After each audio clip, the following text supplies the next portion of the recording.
Hello, welcome back. Today we'll be making the Matilda Bruce Fudgy chocolate cake. If you like your chocolate cake like this,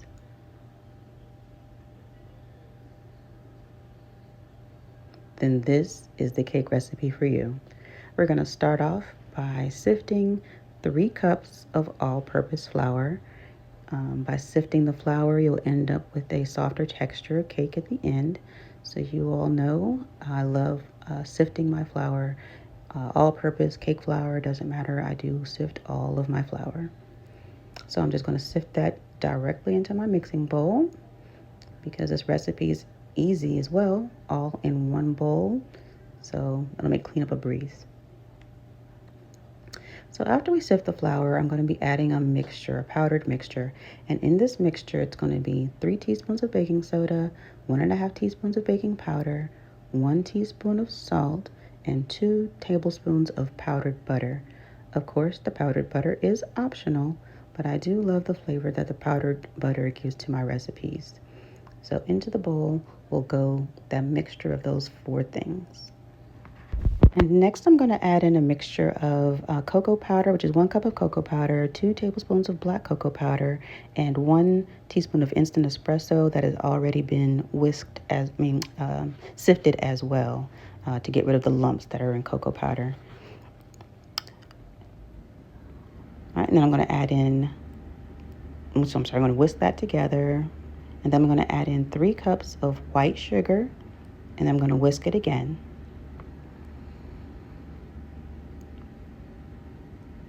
And then I'm also going to add in an egg mixture, which is going to be 3 eggs and all of the extracts, which is 2 teaspoons of vanilla and 1 teaspoon of butter vanilla emulsion. Then I'm adding a milk mixture, which is 1 cup of buttermilk, 1/2 cup of whole milk, and 1.5 tablespoons of white vinegar. That's why it's so chunky when it went in. And then I'm also going to add in 1 cup of oil and 1/2 cup of melted butter. I'm going to mix all of that together well on low speed. And you can tell by the ingredients, this is going to be a very moist cake when we're done. And we're not done adding ingredients yet. So after I mix it well on low speed, we're going to add in 1.5 cups of hot water. And then take it off of your stand mixer because if yours is like mine, it's going to go everywhere. So I finished mixing it by hand, and it will be runny. As you can see here, it's a very runny mixture. That's perfect. I'm going to add the batter evenly into 3 round prepared pans to include the parchment paper rounds.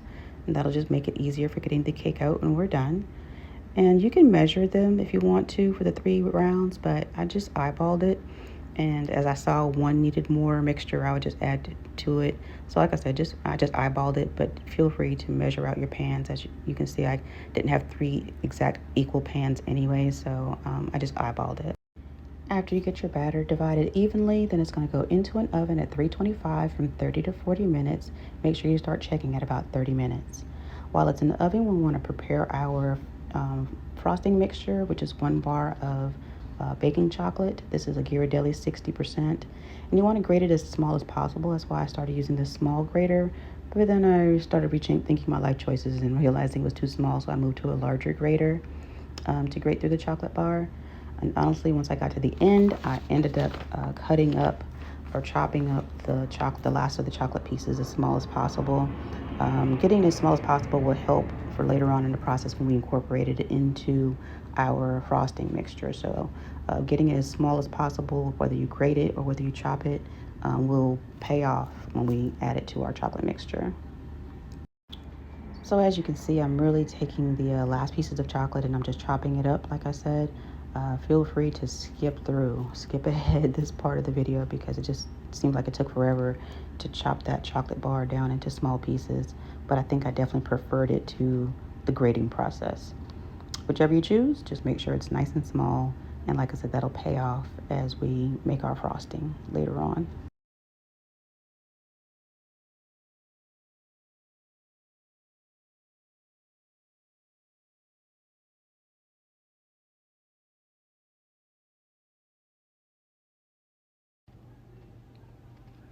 Okay, finally finished up that process. Now we want to take a medium saucepan and add 3 cups of white sugar.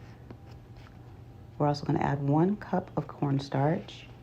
3/4 of a cup of cocoa powder, plus 1 tablespoon of black cocoa powder and 1 teaspoon of instant espresso. And once again, we're going to sift that cocoa powder because, you know, the cocoa powder, like I said, gets a little lumpy. So make sure you sift it. When we add all those ingredients together, we're going to whisk them while it's in the pot. We're also going to add in 1/2 teaspoon of salt. It'll look like I added more, but it's because I had a 1/4 teaspoon handy, and so I added 2/4 to equal that 1/2 teaspoon.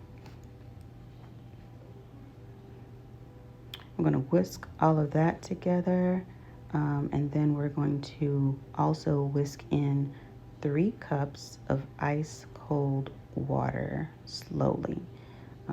I actually had the ice cubes in my water, and it's totally okay if those ice cubes fall into your mixture here, because we're going to put this on the stove shortly and cook it. So 3 cups of ice cold water, making sure that you are whisking it in slowly so that the mixture will incorporate well.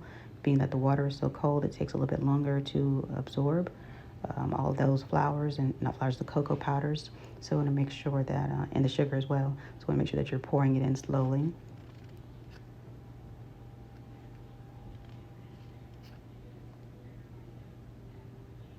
You can see I've got ice cubes in my water, and I have no problem. They're just going into the bowl. It's into the pot. It's okay.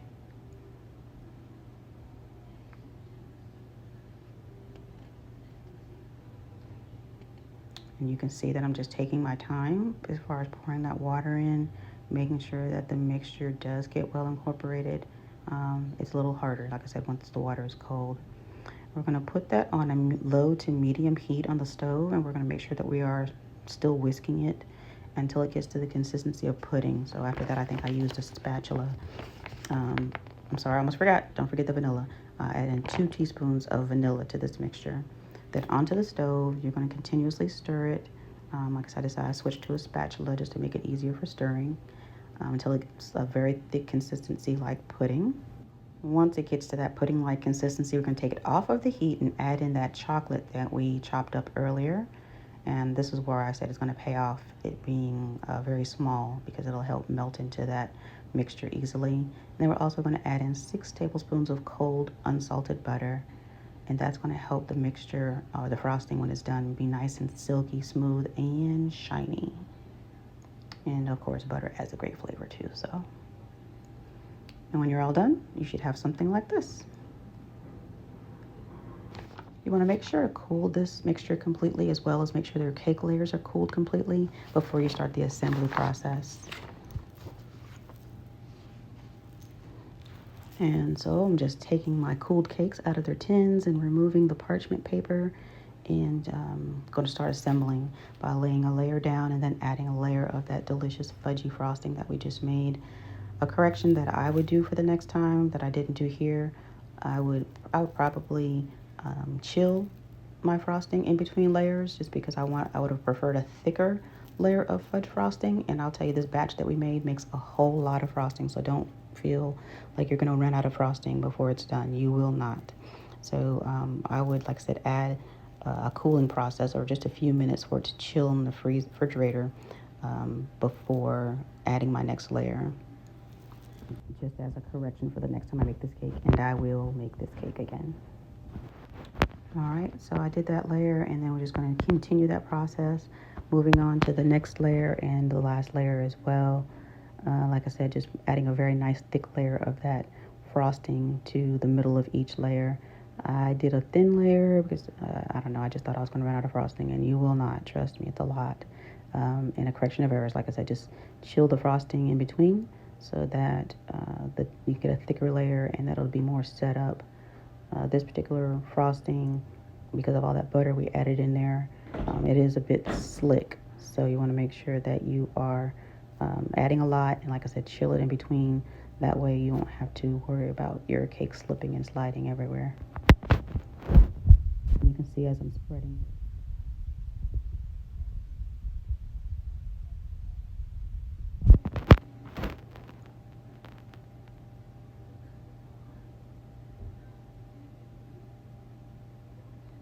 Nice frosting texture.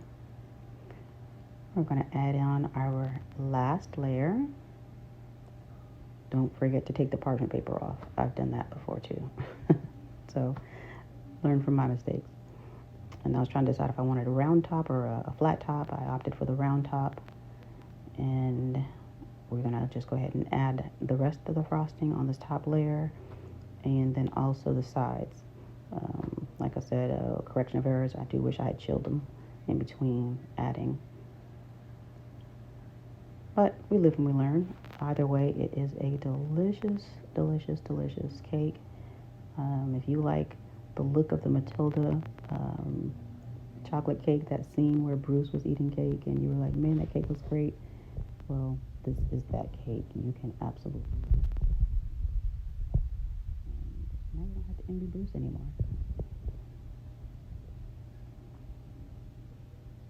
And this is just me. I'm just adding as much frosting as I can to the top of the cake so that I can have a nice layer on top.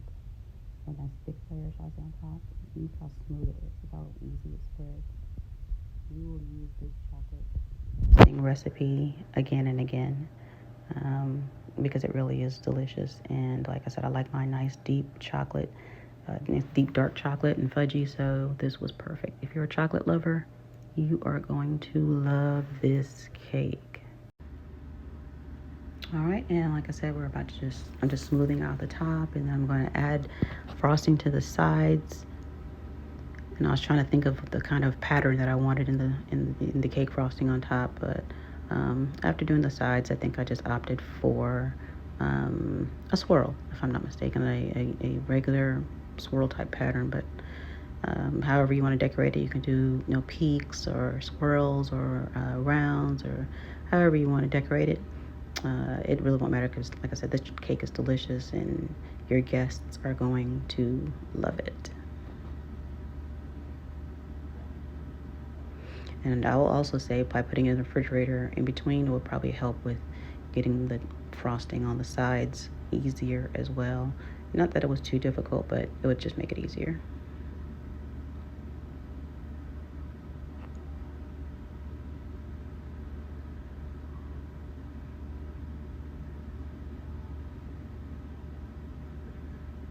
All right, see, I just did some swirl patterns on top, and there we are.